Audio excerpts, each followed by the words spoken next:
I was the first home buyer in 2019, and I look back on that now and think how little I knew then.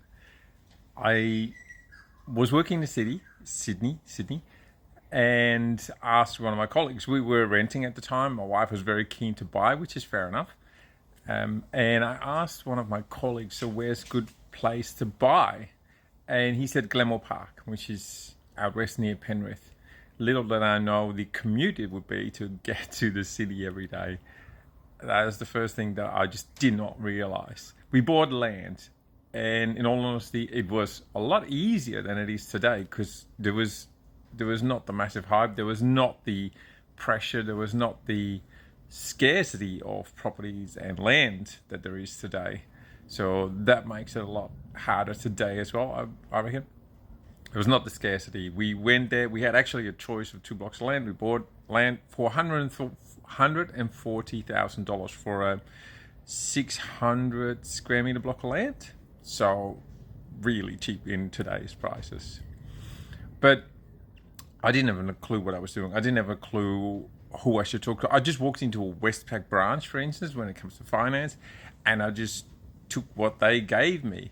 I didn't know my options. I didn't know features that would be available. Back then, there was a lot less policy that banks use to determine if you're the right customer for them or not.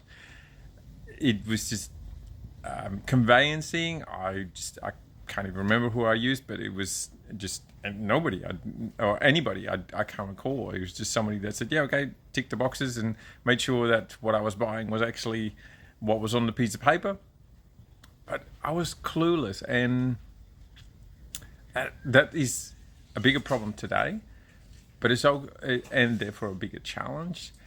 And I want you to think about that and figure out, do I want to do this all on my own, or do I want to get the help from people that really know how to do this? Like, the buying process is very challenging today. Real estate agents have become a lot more savvy, and they know how to play buyers against each other. Auctions are a lot more common these days, and that is a process of pitting one buyer against another.